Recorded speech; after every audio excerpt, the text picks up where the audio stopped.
Hello and welcome back to the Wrestling Group on YouTube. Today we are going to be doing a special look at Edge. I mean, why not? Now's the time to do it, eh? He's just retired again. Well, possibly retired again. In his match against Sheamus on SmackDown. And obviously there's a lot of talk about him at the moment in the world of wrestling, in WWE especially. So I thought, you know what, I can do so much you can do with a guy like Edge. I could have done a top 5 matches like I've been doing a lot recently with different guys. I could do top 5 rivalries, top 5 characters, top 5 championship matches. I could do literally that much, and I thought, you know what, I'm going to change it up again, and do similar to what I did with the Chris Jericho episode, which I did with Scott a couple of months back. If you haven't seen it yet, feel free to go back through my channel and have a look at the special I've done on Chris Jericho and his career.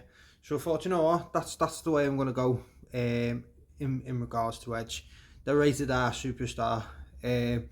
Mainly just because there's that much I can do with Edge, and I feel like, yeah, there's that much I can do with a lot of the wrestlers that I've done top 5s with and stuff, but obviously with his career seemed to have come again to a conclusion, it makes sense to do it more of an in-depth look at Edge himself rather than just doing top 5. So eventually I probably will do a top 5 matches video, but right now I'm just going to do an in-depth look at Edge, his career, different things that I remember from his career, different things that I enjoyed from his career, and just general chat about Edge and his career in the WWE.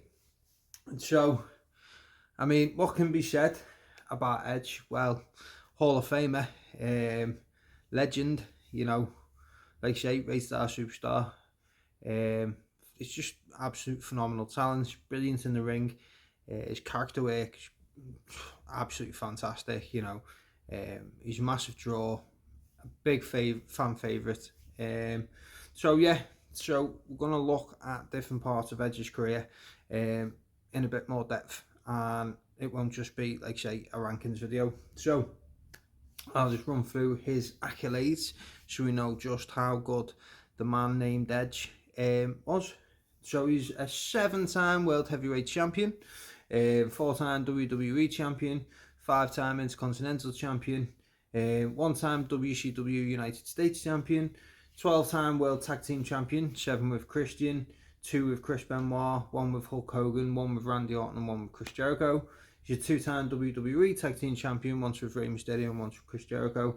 2001 King of the Ring winner, 2005 Money in the Bank winner, 2010 and 2021 Royal Rumble winner. And he main evented 2 WrestleManias. One versus The Undertaker when he went against Taker with the belt versus the streak, which he lost, and 1 versus Roman Reigns and Daniel Bryan at WrestleMania after he returned and won the Royal Rumble in 2001. And unfortunately lost that as well. So he has main evented twice at WrestleMania and lost both. But, you know, neither one did he really need the win. He didn't need to go over. So, I mean, there's that much, like say, you can talk about Edge. And to be honest with you, I'm going to start looking again and doing similar to what I did with Scott and having different people on. And doing different chats about different wrestlers and stuff. But for this one, unfortunately, money situation and everything else, it's not able to do so. So unfortunately, you are going to be stuck with me for the next however long this video is. I'll try not to make it too long, because I know obviously the Chris Jericho one went over an hour, which is fine, because like I can talk about Chris Jericho forever and ever and ever, ever. But you know, I don't want all my videos to be going over an hour. And I've just noticed some of the lighting seems to be going a bit up and down. That's generally from the light from the window. So you may see it go a little bit dark, a little bit lighter, but we will see how it goes through the video. So, talking about Edge, I mean, like I say, a lot of accomplishments he's had throughout his career. Just trying to think now when back and I think of Edge. Obviously, Edge and Christian was probably my first introduction into Edge, you know, when they were together in the Brood. You know, they were quite cool, quite different. You know, everyone sort of expected them to be the reason why Gangrel got pushed forward, but it turned out that Edge and Christian both became um, massive world stars compared to Gangrel, who didn't, and didn't really elevate him as much as what people expected in the get-go. You know, they had some fantastic matches together. Obviously, the ladder matches with the Hardy Boys, the TLC matches with the Hardys and the Dudleys. You know, some of the greatest matches in tag team wrestling history in WWE. You know, one of the best matches in a WrestleMania. You know, and to be honest with you, like when it first started to take note of Edge, like say they were part of like the Brood and that originally, and then they moved out and started doing their own thing as just Edge and Christian, and they were doing the 5 second pose stuff and things like that. I did enjoy it. It was good, but they weren't my favourite tag team. Obviously, if you know anything about me, the Hardy Boys are my favourite tag team, and they've always been my favourite tag team since day one. And they still remain to this day to be my favourite. But because they did a lot of work, especially before even adding the Dudleys into the mix, they done, you know, the best. It was the best 5 series, best 7 series with the Hardys. You know, for was it Terry's signature, wasn't it? Well, you couldn't help but watch. Obviously, like I say, I was a massive Hardy fan, and obviously this is back when I used to watch Raw and SmackDown on a weekly. Used to watch the pay-per-views and stuff. But like, because obviously I was a big Hardy Boys fan, they were doing a big program with Edge and Christian. So as much as then, obviously I always wanted the Hardys to go over because they were my favourite team, you know. But if Edge and Christian were the ones that beat them, it didn't really annoy me as much as what I thought it would, because they started to grow on you more and more. And like I say, they've had some phenomenal matches, which is always good. You know, seeing them win the tag team titles with the table on top of the ladders, and then, you know, they go up and climb, get the belts down. You know, really did enjoy them as a tag team together. You know, and then again, he's had tag team, like his run with Hulk Hogan. You know, wasn't really overly fond of it, shall we say. I get it, it was more of a personal thing for Edge. You know, he's grown up, he's watched Hulk Hogan. You know, we've seen the pictures and the videos throughout the years of him going to WrestleMania and watching Hulk Hogan and stuff like that. And he's always said Hulk Hogan was the main reason he got into wrestling. So I get that. It's kind of like a cool moment for a guy to be able to team with his idol. Who wouldn't want the opportunity to team with their idol if they got into the same line of work? But yeah, wasn't a big fan of that. To be honest, I wasn't a massive Edge fan. In the early goings, I enjoyed him. Like, don't get me wrong. Like, he had some great matches. You know, Kurt Angle and even Christian when they separated them. You know, Eddie Guerrero again. But I just never took to face Edge. I just couldn't. I don't know why. I just didn't take to him as a character. I always thought he was missing a character. You know, he used to come out with the leather jackets with the different colours. You'd have like a blue leather jacket, and you'd have the blue tights. You'd have the grey leather jacket with the grey tights, the red one as well. And he'd always come out, you know, big smiles and all that. And I don't know, I just couldn't connect to him the way I did with other wrestlers at the time. But having said that, like I say, you could always guarantee you're going to get a great match if you watch an Edge match. You know, he was great in the mid-card, but that's all I expected him to be. I never ever expected him to go to the heights, and at that point I never expected him to go to the absolute heights that he did end up becoming like a massive name in wrestling, and becoming like one of the best world champions that we've had, especially in the Ruthless Aggression era and after. But I just couldn't take to him really at the beginning. I don't know why. Like I say, I didn't dislike him. I'd watch his matches. You know, I wanted him to win. I wanted him to win championships and stuff. I just couldn't connect to him. I think because he was still trying to figure out his character when he went out on his own.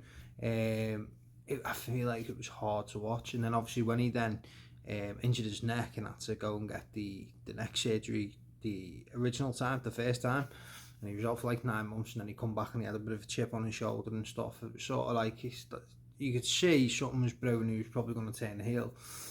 So sort of like, okay, let's see where this goes. But again, didn't expect it to hit big, because you know he'd not Like his character stuff in the Brood was quite good. You know, he was the better talker of the three on the microphone. You know, the character work with Edge and Christian, again, I feel like he was, at the time when they were doing it, I feel like he was the better one with the character. But then when he then went out on his own as a face, and, you know, against Kurt Angle, you know, when they done the bald head shave match, the hair match, and there was still something lacking even then. I don't know why, I just couldn't really connect with him that well. But then when he come back, I'd say the first time for me, I started to think that they could push Edge into the main events, because obviously there was the talk, wasn't there, of, you know, when he was coming back, he was talking about, like, the only thing I haven't won is the world title. You know, at this point he'd already won numerous tag team championships. He'd won the King of the Ring. He'd won the US championship. He'd won 5 intercontinental championships. He'd done everything he could do, apart from winning the big one, either the world championship or the WWE championship. But, you know, he was talking, he was like, you know, this is the only thing I've got left to do. And even then, when he was then going to come back, because originally, obviously, he come back still as a face, and nothing really changed. And, you know, when he first come back, it was sort of like, well, you're not offering me anything different, and I don't see. There's some guys that you can just look at and go, I just don't see it as a main eventer. And even sometimes when they win the world title as well, I don't class certain people as being a main eventer, even though they've been a world champion. You know, Big E is one, unfortunately. Like, I really like Big E. I think his in-ring work is really good. His character work for the New Day has been brilliant. You know, the fact they got over like they did, and the fact he become WWE champion, but they never changed anything about him when he was WWE champion. I get it, sells and stuff, but at the same time, he never then pushed up the ladder. He never changed his character. You know, a lot of people are expecting him to turn heel. A lot of people were expecting him to turn heel when obviously Kofi Kingston won the WWE Championship, and he never pulled the trigger on them, which is good for New Day fans, and it's good for obviously shared sales and stuff. But then, because he never changed up his character and nothing changed, I don't, like, if he ever I hope he does come back to the ring, so I do like Big E. But if he come back, I wouldn't see him as being a main eventer, even though he's been a world champ. Another example, Jinder Mahal. I don't see Jinder Mahal. I don't class Jinder Mahal as a world champion. Dolph Ziggler's another one. He's been world champion twice. Jack Swagger, world champion twice. These are mid-card guys that have become world champions, but then gone straight back to the mid-card. And a lot of the time, you don't even remember they've been a world champ. For whatever reason, sometimes it just doesn't work. But with Edge, like, that's the way I felt at the time when they started talking about him. It was like, oh, right, okay, so he hasn't done anything else, so you're just going to give him a world championship, but so what? You know what I mean? When I first started getting behind Edge and wanting to see him become a world champion was when they did turn him heel. And they started doing little bits here and there where he was going to be a heel, and, you know, he kept saying, you know, I've never had a world championship match, because he hadn't even had a championship match, let alone win the belt. He'd never even had a championship match, so he was going along them lines, wasn't he, for a bit. But for me, it was Taboo Tuesday back in 2004.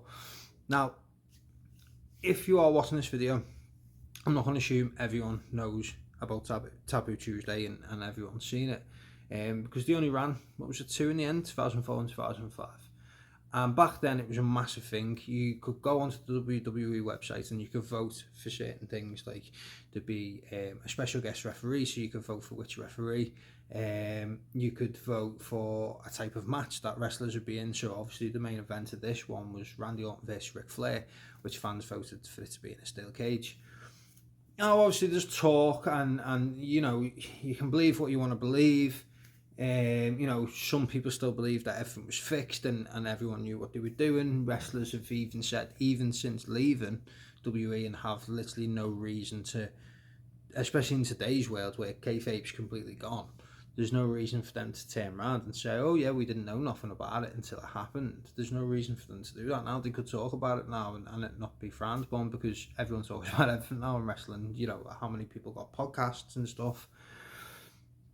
So obviously at the time you could go online and vote, and I remember it being a massive deal. Fan involvement. And I remember doing it. I remember going on I think I might have even made it like 3 or 4 different emails just so I could. I probably did. I was mad into wrestling at the time, which I still am now. But you know, like, yeah. So we went online, and I'm sure I created a couple of different email addresses, and obviously you can vote through what you wanted. And in this particular occasion, you could vote Triple H's opponent for the World Heavyweight Championship. So there was a choice of 3. It was Shawn Michaels, Edge, and Chris Benoit. So, obviously the remaining 2 would then team together. So the 2 that didn't get voted would then team together and go for the World Tag Championships, who were La Resistance at the time. So I remember going on it because I voted Chris Benoit. Like, I'm a big Chris Benoit fan. Loved him. I was going to say loved him to death. That's not right. I loved Chris Benoit, so I voted Benoit. And I thought Edge face and Shawn Michaels as the team would be quite different because, like I say, they hadn't full gone with this Edge heel turn. So anyway, they do the backstage where you start getting the results for each of the matches, and the result come in because it was coming up to the tag team, and we'd seen Edge and Benoit as tag champs before, which was kind of cool. And the results come in, and they go backstage, and Shawn Michaels against Triple H, which we've seen a million times. And to be honest, yeah, not disappointed, because I love Triple H versus Shawn Michaels. I think it's a fantastic feud. You know, he's had some brilliant matches over the years, from 2002 to 2004. Some fantastic matches, so I wasn't disappointed with that. And then we got Edge and Benoit, which we knew they could work together because we'd seen it before. So all in all, quite happy with that. And then they did the thing backstage where Benoit was happy for Shawn that he got the world title match, and Edge was like, that should have been me. Like, you've had the world title, you've had the world title, you've had numerous chances at the world title, I've never even had a match. You know, so he was annoyed, he wasn't happy at the best times. And then obviously they'd done the whole angle then where we had them doing the tag team championships, you know, Benoit and Edge faces La Resistance. And then partway through the match, Edge leaves, gets off the side, disappears, and you see him on the screen, gets in a car, does one. Benoit's left on his own, which then led to one of my greatest memories of Benoit, shall we say. I'm going to skip over all that because, you know, but where he won the tag belts on his own, I thought that was brilliant. You know, it was a thing that wasn't really seen at the time, so, you know, it was a big deal. You know, he was left on his own, looked like he was going to lose, then won the tag belts. Then during the main event, you know, you got Shawn Michaels versus Triple H. Edge returns, spears Shawn Michaels, Triple H wins the belt. You know, Edge is like blaming Shawn, it's your fault, should have been me. Do you know what though? It really worked. And that's the time when I started looking at Edge going, hang on a minute, he could actually be a main event guy. Like, that story build up to some people wasn't the best, but for me it was. I really enjoyed that build up, and you know, we've seen it done to death now, absolutely overkilled. You know, it should have been me, it should have been me. I mean, at one point I think that was Dolph Ziggler's whole gimmick, it should have been me. But at the time I was all for it. Really started getting me to take note of Edge and see what they were going to do with Edge going forward. Obviously he ends up being in the first ever Money in the Bank at WrestleMania 21. You know, the new concept of the fact that they're going to do this ladder match, and obviously whoever wins has a year then to be able to cash it in and not become champion. Sorry, to cash it in for an opportunity at the World Championship. So obviously, I mean, if you look at this, like, I love the Money in the Bank ladder matches. They've had some great ones over the years, they've had some terrible ones over the years. I'm not going to pretend like they've all been good. Some I haven't even bothered to watch.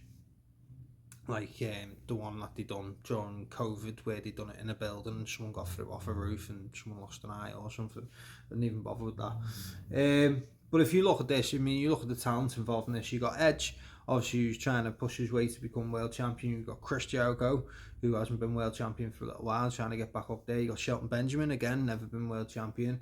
You got Benoit, who'd previously been world champ, but only the one time. You've got Christian, who's trying, obviously, again, trying to push his way up there and be a world champion for the first time. And you've got Kane, you know, former WF champion. I mean, it's a big deal, isn't it? If you just look at the names involved, it's enough to pique your interest. It was a great match, and Edge come out on top. End up successfully cashing in the Money in the Bank against John Cena and the Year's Revolution. See, now back at this time, I remember this being around the time when we didn't have Sky or anything like that. So we didn't have Sky Sports. So you used to be able to watch what was the shows called on a Saturday? It was like Heat, Afterburn, Velocity. Them sort of things were on like Sky One. So you'd see snippets from Raw and SmackDown, and you get random other matches thrown in there. There was like 3 programs, one after another. I think it was like Velocity, Heat, Afterburn, something like that. So you'd seen enough clips from Raw, SmackDown. You'd seen the odd match as well. But pay-per-view wise, wasn't able to get them. And at that time as well, I didn't actually know anyone that was paying for the pay-per-view, so we couldn't do tape trades and that. I did earlier, and then I did again later, but at this particular time, for whatever reason, I didn't have anyone that could sort me out with any tapes and stuff. So at this time, I was literally just going onto the WWE website and reading off the results, watching the little tiny highlight videos they put off for like 2-3 minutes. So I remember, and it's mad, like, so many things happen in wrestling, and I don't remember where it was when I found out. I don't remember where it was when I seen it, but I remember this particular time. So obviously the pay-per-view was on a Sunday night, so it was a Monday morning. Getting up, I was still in school because it was 2006, so I was still in school at the time, maybe year 9, 10, something like that. And I remember I was ill. I wasn't well. So anyway, I don't remember why. Sick, bug, cold, something. Probably had pee and didn't want to do it. I don't know why I wasn't well, but I remember I wasn't well. I was off school, and yeah. So a friend of mine was into wrestling as well. I won't say who that was, but a friend of mine was into wrestling as well, and obviously we texted and stuff about wrestling. So I remember being unwell, and I was just watching TV and that, and I thought, oh, pay-per-view was on last night. So anyway, puts it on the website, looking through the results. So scrolling through. So obviously, as we knew it, was John Cena defending the WWE Championship in an Elimination Chamber match. And then as I literally load up the screen, comes up with Edge, the WWE Championship. I was like, Edge wasn't even in the match. I was like, what the hell's happened there? So I was like, I remember that. I was like clicking on and going through, and I was like, oh, and I read it all, and then obviously eventually got a chance to see it. But I just remember, and it's mad, I remember being ill, I remember being off school, I remember texting my friend as well, and I was like, hey, have you seen the results? And he's like, I haven't had a chance. I think he was in school himself. He's like, I haven't had a chance yet. Anything good? So I was like, Edge is WWE champion. And he's just like, what? Loads of question marks. I mean, at this point as well, we were probably paying like 10-15p per text, so it was a big deal, the fact that I texted him about this event that had happened. But yeah, so it was back when you used to have to pay for text messages. But yeah, it's mad. I always remember that. I just remember being, and I just remember going, whoa, what the hell? And I think in the end, we eventually, because then it became a big talking point then between some people in school and that, because it was the first time he'd ever won it. It had been cashed in. It had been cashed in at the end of a pay-per-view. It cashed in via Vince McMahon. Like, so many different things became a talking point. So I did hear snippets of people then listen to it, and someone ended up recording it and passing on the tape. It might have been Andy. I'm not 100% sure. Could have been Andy Lewis, because I know we did go and watch a couple of pay-per-views with Andy, including like WrestleManias and stuff. A couple of Monday Night Raws as well, because he used to have it on Sky. So it could possibly have been him. Someone passed the tape, so we did eventually watch it, probably by the end of the week as well. But yeah, so I remember that. So where were you when such happened? Where were you when Edge won the WWE Championship for the first time? So yeah, his first reign didn't last very long, and it was over quite quick. And I remember being really annoyed at that, because it was like, right, you've got an opportunity to do something with him. Now the Money in the Bank. Yes, he cashed in and became champ, first time champ, everything else. But I remember just being like, well, what was the point in this? If they're not going to do anything with him. Oh, don't forget, we had the live sex show celebration with Lisa on Raw. I remember trying to watch them clips on a Saturday at my nan and granddad's, because that's where we used to watch it. We were always at my nan and granddad's every weekend. I remember trying to watch that. in and out of me nan coming in. In and out of the living room. She hated wrestling. Oh, it's a load of crap, it's all fake, blah, blah, blah. So, alright, nan, yeah, but we enjoy it. You know what I mean? And I remember, like, trying not to prove the point that it's a load of this, that, and the other, where they're doing this on the TV, and I'm like, trying to flick on, flick off. So at that point, I didn't know what was going to happen. Were we going to see anything? Who knows? But that was brilliant. It was like, basically like a fan had won himself a belt. It was never going to happen again. What's the best way you can celebrate with it? I don't know. I'll do this with my girlfriend on TV. And by the way, Lita and Edge, I know the whole storyline, and we all know what happened. And it was bad the way they got together. It was tight on Matt Hardy. But the chemistry they had together when she was his manager, oh my God, they were fantastic. They were brilliant together. It propelled the Rated R character into the next level when he was paired with Lita. Because, like, I've always been one of them fans that has always, say 9 times out of 10, always preferred the bad guy. Always preferred the bad guy. That's why I've been a massive Randy Orton fan for years. Been a massive Edge fan for years. I've been a massive Triple H fan for years. There's only a handful of guys that are like top baby faces that I do really like. There's got to be something special, like Shawn Michaels, like a Stone Cold, like a Rock. I always prefer the Rock's face work than his heel work. But you know, it is few and far between. Most of the time, I'm gonna like the bad guys, because I just like the bad guys. No other reason. They're just more interesting, aren't they? You know what I mean? But yeah, it propelled his heel work up to the next level. And obviously his work with John Cena, like he had John Cena, the absolute baby face of the company, the face of the company. He was just this all around nice dude. You know, he'd come over onto Raw. It was a massive deal when he was drafted as well. And they needed a top bad guy. And he didn't really get a top bad guy straight away. So it was sort of like, you know, we had the whole thing with JBL, and that was a bit up and down on SmackDown before he then won the WWE Championship originally. And then they didn't have a lot for him to do SmackDown, so they brought him over to Raw. And then he had that thing with Chris Jericho for a little while, and as much as I love Chris Jericho, it didn't really mesh the way I thought it was going to. Christian was involved in the storyline too for a while. And he's just sort of finding his feet a bit on Raw, and he just needed that top bad guy to be there. And then you've got Edge. And oh my God, it works so well. Like them two, like Edge was the perfect bad guy for John Cena's good guy, and John Cena was the perfect good guy for Edge's bad guy. Like that is like them. They had some great matches. They had some great storylines that even involved having, you know, Edge and Lita piled up on John Cena's shoulder, and he FU'd the both of them, or attitude adjustment the both of them. You know, Edge getting thrown into a lake, Edge turning up at John Cena's house to confront his dad and attack his dad. It was just all sorts of stuff, but it was brilliant. Really well done. Like I say, their first championship reign didn't last too long, but luckily enough, they traded off the belt for a little while. And it starts to work, and like I say, them two together was just peak Ruthless Aggression era. I really enjoyed the two of them working against each other. Just a quick match that I will point out that I don't want to miss off, because there's some bits that I'm obviously going to talk about. The dude's had, like, what was it, a 25-year career? I'm not going to be able to talk about every single match. I'm not going to be able to talk about every single thing. It's just little snippets. Like say, I watched over the Edge documentary that they've done on the WWE Network before. Made a couple of pinpoints that I made sure I didn't want to miss off. Feel like are important to me as an Edge fan. Got me interested in Edge. Kept me interested in Edge. And I just wanted to talk about. And hopefully you find some enjoyment and you can relate to some of the things that I talk about. And you can let me know in the comments.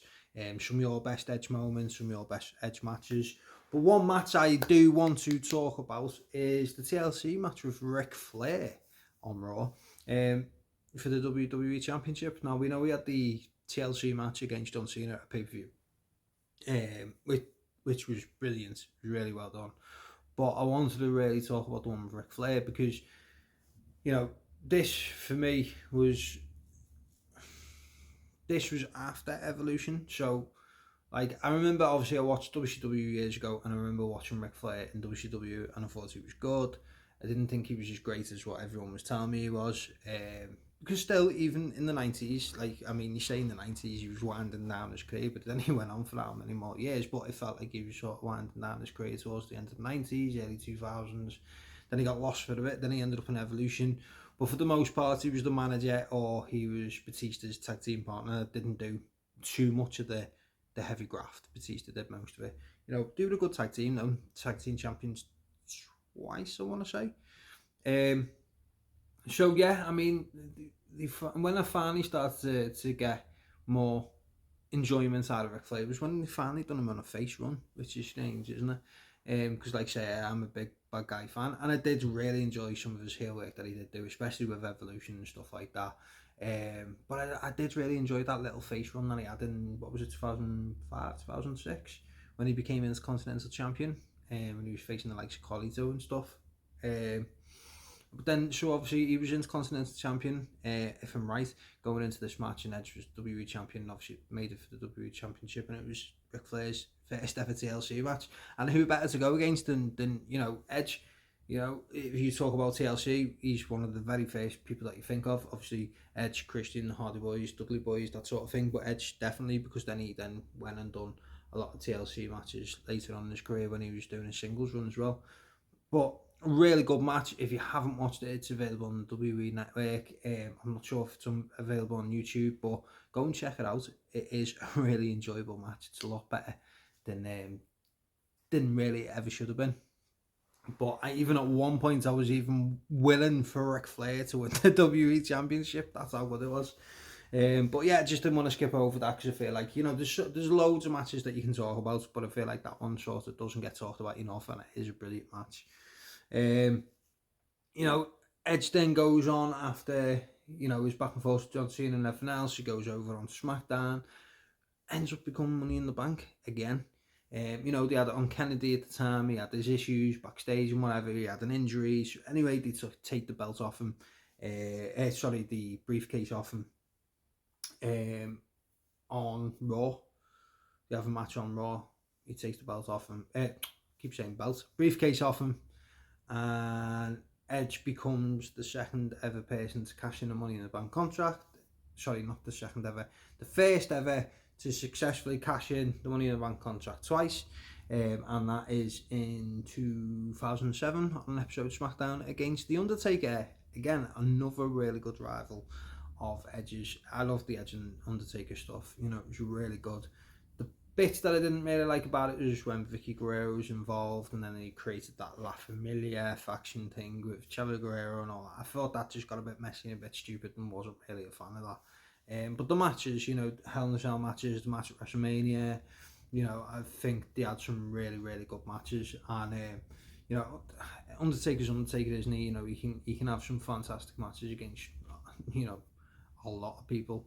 But I also feel like Edge made the most out of it as well. It wasn't just Undertaker making Edge look great. You know, Edge made Undertaker look great too. That was a really good feud over on SmackDown, and it's funny, isn't it? He cashed in a Money in the Bank contract to become WWE Champion for the very first time, and he cashed in a Money in the Bank contract to become World Heavyweight Champion for the first ever time. So yeah, he became the first to ever do it twice.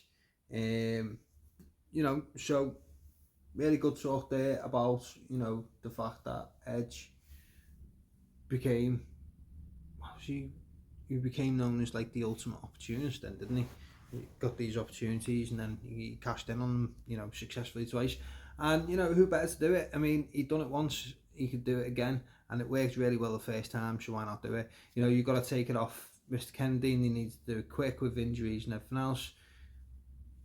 Just go back to Edge, go back to the original, you know, do it again. And it worked both times, worked really well.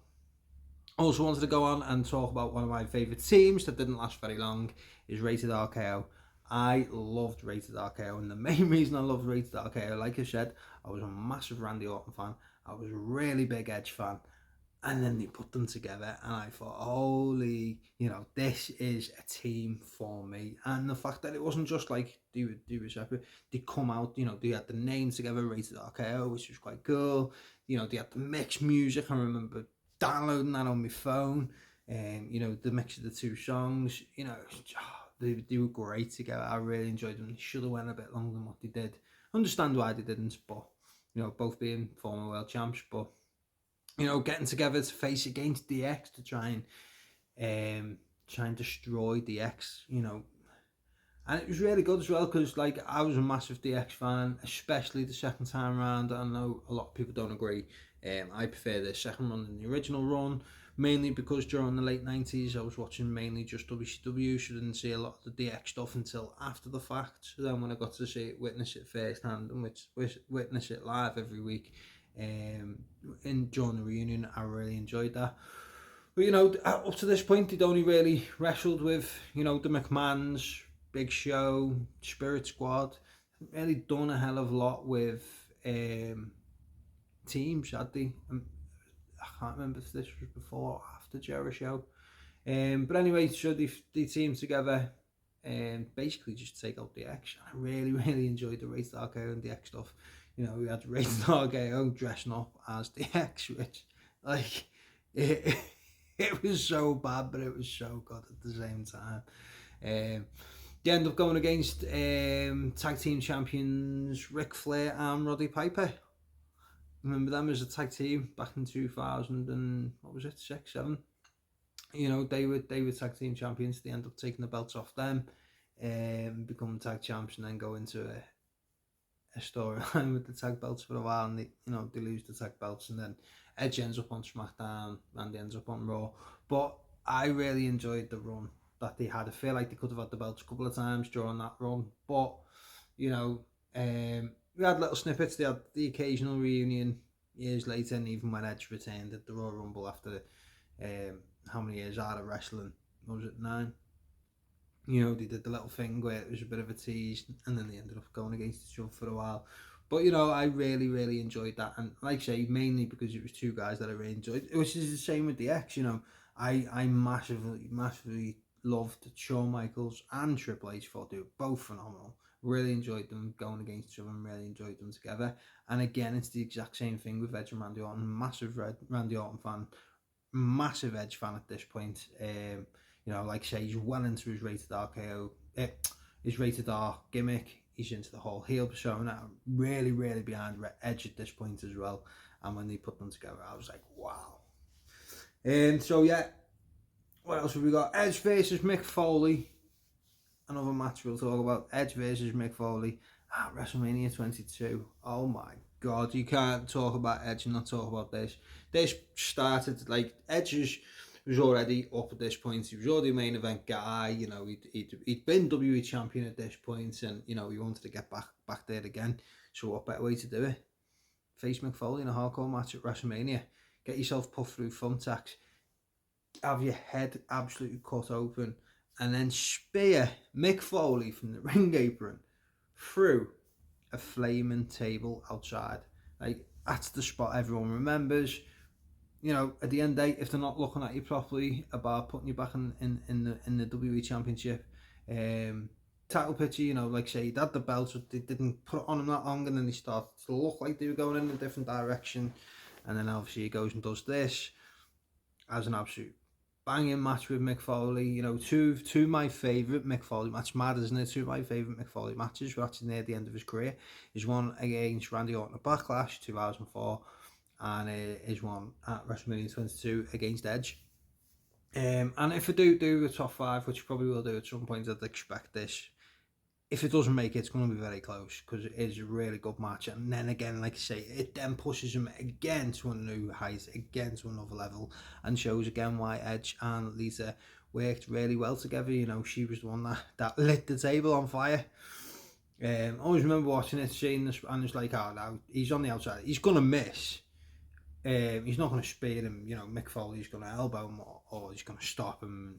Because we'd seen it before where they lit tables to do with WWE and ECW, WWE and stuff like that, and this, that, and the other, where it was stopped, it wasn't allowed. And if you go back to the hardcore match against Randy Orton at Backlash 2004, Mick Foley actually gets the baseball bat with barbed wire wrapped around it, puts lighter fluid on it, and goes to light it.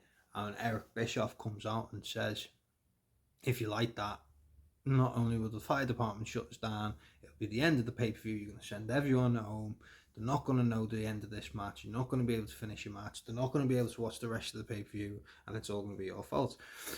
So, with them doing that only, what was it, a year, 2 years beforehand, didn't really expect them to actually then go ahead of it. Expect, oh right, so we've got fire this spot. So with that a little bit closer, but I didn't expect, and the next thing is you go, spear, and they both go through. And obviously Mick goes back first, he's got his long hair and stuff, and Edge goes face first, and then they zoom in and they get that awesome shot where he's like, you could tell he was burnt. Brilliant shot, brilliant match, definitely worth watching if you haven't seen it. Again, WWE Network for that. So let's talk about some other little bits. Like I say, I'm not going to run through his whole career, otherwise this is going to be a 25-hour video, which I don't want to be in. So for me, like I say, top 5 matches will be a separate video altogether. His greatest rivals in WWE is obviously John Cena. I think they were superb together.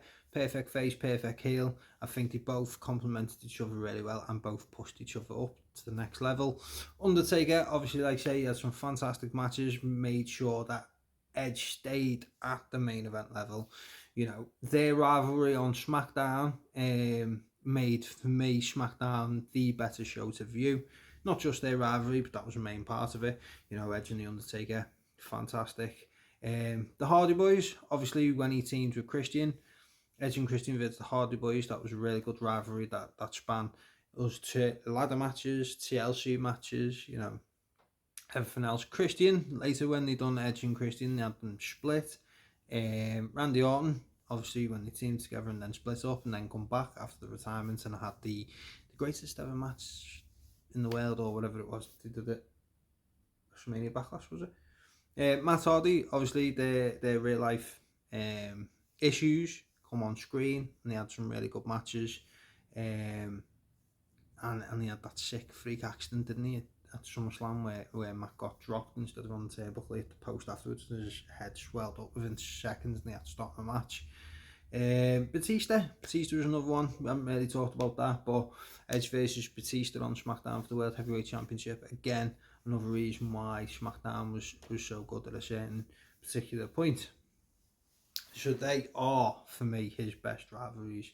There's obviously other ones there as well, but they're the best ones for me. What else can be said about Edge then? So, obviously he retires. He's forced into retirement. He was world champion at the time of retirement. His last match was against Alberto Del Rio at WrestleMania, where he retained the belt after Del Rio had won the 40-man Royal Rumble. And you know what? I'm so glad that went the way it did, because I'm not an Alberto Del Rio fan. Never have been, even regardless of everything that come out about him. Never liked him, never rated him. Don't understand why they put the world title on him. So I was made up, obviously, when Edge come out on top of that. And then obviously then we find out he can't never wrestle again. And I was disappointed, obviously, with Alberto Del Rio being his last ever opponent. But obviously there was nothing that could be done. He was told never to get back in the ring again at that time. And he got to retire as world champ, which not a lot of people do get to do. You know, I remember the time when he was doing the speech in the ring. You know, it was quite upsetting that, and it was sort of like, I don't get upset by a lot of things. Don't get upset by wrestling. Like, people cry during matches and retirement speeches and this, that, and the other. And like, wrestling doesn't make me cry, but it's the same with anything. Like, football doesn't make me cry. Movies doesn't make me cry. TV shows don't make me cry. It's just, I'm just not that type of person that cries off these certain things. And I didn't cry. And I don't think I was upset really either. I think I was more disappointed.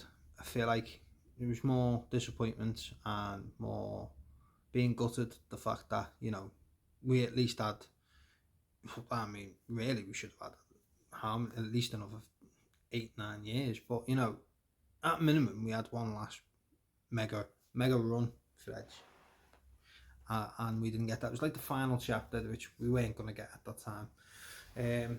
So I'm glad when he come back, obviously made up. I remember watching the Royal Rumble.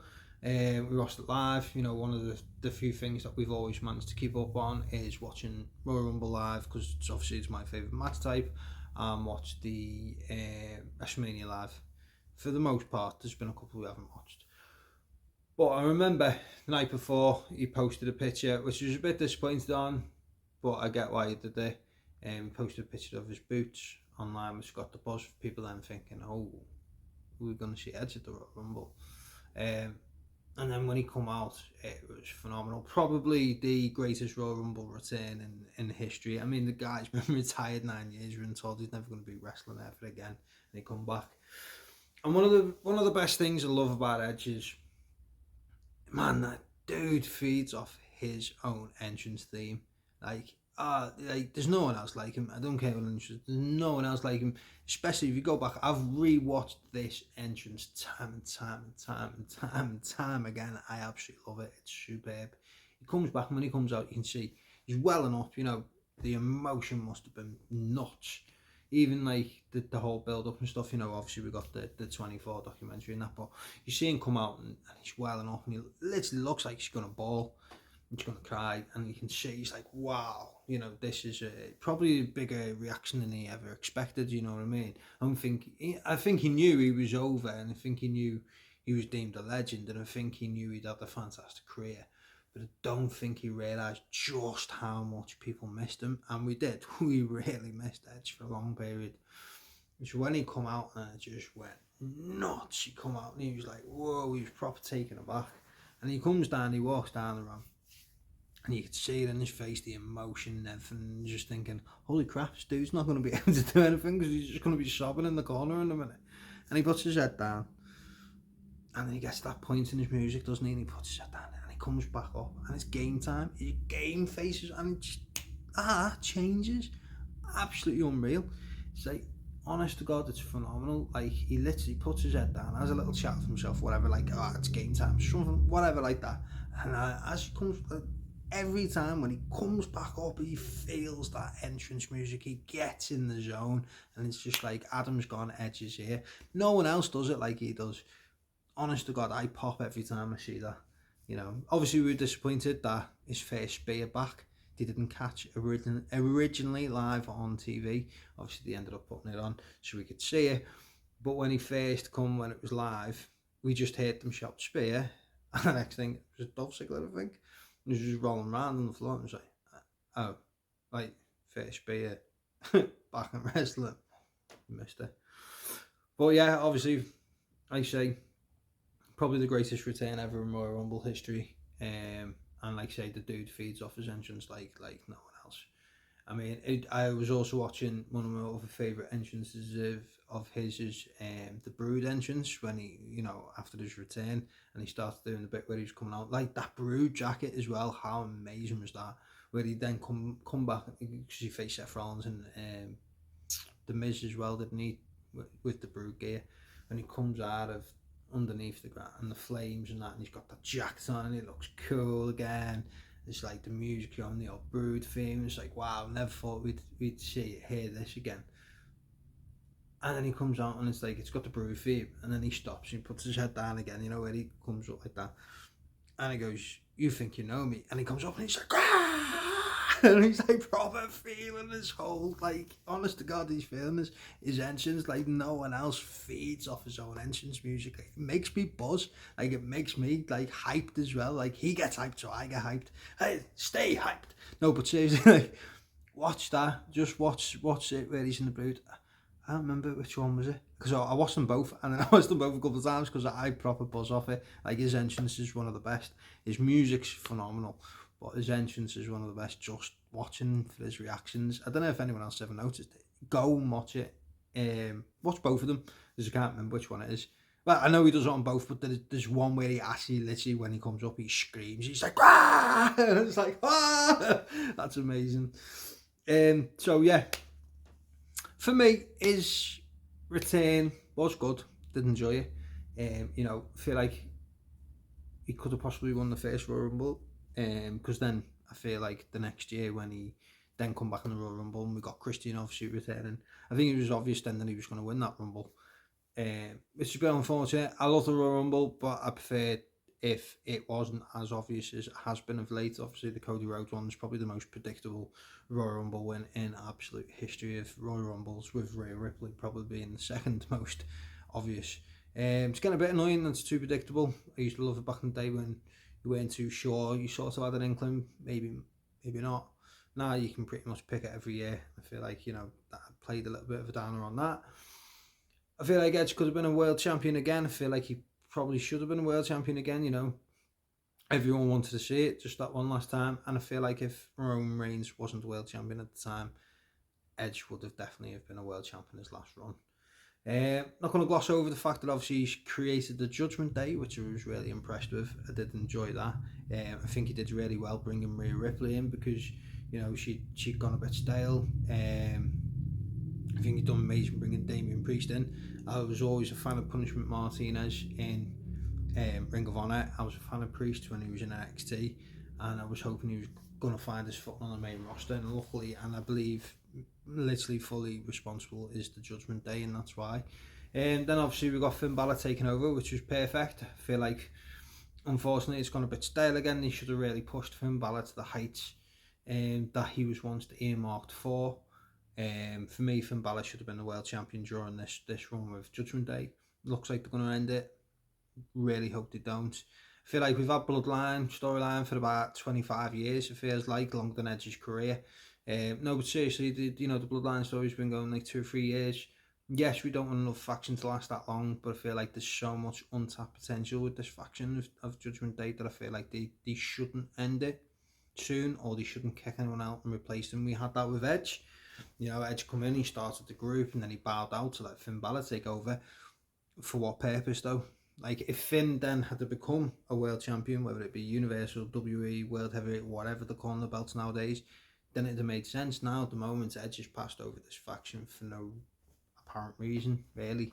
It's supposed to pass it over for the next generation to bring it up. Like, Finn Balor should have been world champ, is basically what I'm saying by now. So, yeah, I really enjoyed Edge in his part with the Judgment Day. I feel like they handled Edge leaving the Judgment Day pretty well as well. Finn Balor taking over. Edge, getting his team back with Rey Mysterio. Enjoyed them as a tag team back in the day when they done the SmackDown Tag Team Championships back in 2002. So I was glad to see them team again. Didn't think we'd ever see that again. And I forgot just how good they were as a team. So I enjoyed that side of it as well. And hopefully Judgment Day can push on a bit more. And it can be more than just, a what if faction like a lot of the WWE factions have been in the past.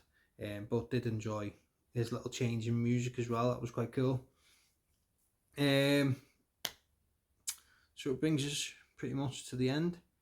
Has Edge retired after his match against Sheamus on SmackDown? It's his last contracted match. He told us last year he would retire in Canada in August. So it's no surprise really. Could he have done a bit more for the build and stuff like that than to pretty much just say Edge versus Sheamus is the last match? Yeah, probably. I'm happy that he faced Sheamus. Didn't never face before in a one-on-one. Which is obviously a main reason why Edge wanted to come back. Face new talent he'd never faced before. Edge gets the win in his last match. Well, yeah, why wouldn't he? It's not like Sheamus needs the rub. Former world champion in his own right, and for me, Sheamus is a future Hall of Famer in himself, so he didn't exactly need the rub. So where's that leave us? I'd be quite happy, to be honest, if that is his last match. I was sort of expecting it to be maybe WrestleMania. WrestleMania 40, it's a big deal. WrestleMania 40, Edge's last match. 26 years in wrestling. Bit more of a build, bit more of a spectacle. Obviously his last match previously was at WrestleMania. Unfortunately, yes, he got injured and we didn't know it was going to be the case, but it just seems sort of like your first retirement was WrestleMania, this one's SmackDown. I get he wanted to do it in Canada, so whether it's actually ever going to be his last ever match, whether he's going to come back and do something again, like say Royal Rumble, WrestleMania time, who knows. His contract is expiring in September. His last match contract was the match against Sheamus. He has been offered a new contract by the WWE. As of this video, I understand he has not signed it. So, could he return? Yes. Will he return? I am not sure. This brings us to the latest talking point. Edge in AEW. Could Edge show up, or Adam Copeland, because he wouldn't be able to be called Edge, I'd assume. WWE have the rights to that name. Well, they do have the rights to the name, so I assume he wouldn't be able to use it. And whether or not he'd be able to use his music even. Unsure on that one. So, Edge in AEW. Do I think it's going to happen? No, I don't. Edge is a WWE guy for me. He's a Vince McMahon guy, you know. Vince always treated him well, you know. There was obviously a time where he wasn't getting the push he felt he deserved, but they capitalised on that, you know. And Vince has done well with him since he come back. To be fair, you know, he's an icon in WWE. I will say that. Like, you know, I feel like some words get thrown around. I think he's an icon. I think he's a legend. He's definitely a Hall of Famer. Does AEW offer him anything that WWE doesn't? New opponents, one last run against Christian, or with Christian. I just don't see it. I feel like if Edge was going to have done AEW, they'd done it instead of WWE. I think because he come back in WWE, I don't think he'll go back to AEW. They've treated him really well, you know, and they've let him do a lot of things on his own terms. Not saying that Tony Khan wouldn't, but, you know, different things and that. It would be good to see Edge and Christian again one last time, whether against each other, whether teaming together against the Hardys or something like that. I just personally don't see it. You know, people are like, oh yeah, well, Christian's there and this, if Christian was in TNA for 7 years, you didn't see Edge going to TNA, did you? You know, they can be apart, people. You know what I mean? Would I enjoy it? Yeah, damn right I would. I watch AEW more than watch WWE now. I watch AEW more than any other wrestling company, you know, going. I watch Dynamite and Collision every week, Rampage every other week, you know, every single pay-per-view. I pay for the pay-per-views, watch the pay-per-views, I pay for the weekly shows, I watch them. You know, obviously I love AEW. They have the good moments, they have the bad moments. I'm not going to sit here and say it's the best company ever, you know. But right now for me it is personally my favourite company, and to me it is the best company out there to watch. Could we see him? I don't think so. I don't believe he will. But I would be happy for Edge to be in AEW. Yes, of course I would. I think it would be brilliant to see Edge and Christian one last time against the Hardys. I think it'd be brilliant to see Edge versus Christian one last time, and I think it'd be cool to see Edge and Danielson. Hopefully, if Danielson can get back, you know, if they did bring him in, I'd expect him to be on a short contract, 3 to 6 matches maybe. Might just do the pay-per-view matches. Who knows? It's more of just a nostalgia thing, isn't it? Really, for him to go to AEW. I mean, if he was to come to AEW, because obviously he's saying he's retiring because he doesn't want to do the schedule anymore. He doesn't want to do the travelling anymore. AEW does offer a lighter schedule. I couldn't imagine him coming in and doing like a year contract or a 2-year contract or something like that. It would be amazing because he could work with talent that he's never worked with before. You know, Jungle Boy, Luchasaurus, Darby Allin, you know, Mox. He's never faced John Moxley, has he? Dean Ambrose debuted after. Yeah, Dean Ambrose debuted after, didn't he, in WWE after Edge had already retired. And obviously he didn't come back until after AEW's thing, yeah. So, you know, Mox, Kenny Omega, 2 of the biggest Canadians ever in wrestling. You know, could see him face Chris Jericho again. Could see him come part of the Don Callis family. So yeah, I'm going to round it up there. Do I think he's going to be in AEW? No. Would I be happy for him to come to AEW? Yes, of course I would. I'd love Edge to carry on wrestling for another couple of years, but I don't see it. So there you have it. That is my tribute to the man called Edge. Obviously there's loads I haven't talked about because, like I say, it's a 25-year career. I'm not going to run this video longer than an hour. So if you're still with me, thank you for watching. I really appreciate it. Let me know in the comments your favourite Edge matches, your favourite Edge moments, and whether you think Edge will go to AEW or if you think this is Edge's last ever match. So let me know please in the comments. I love some fan interaction. But as always, thank you for watching and keep an eye out for more wrestling related content coming soon from me, Ryan, your host, and the Wrestling Group YouTube channel. Thank you, Edge.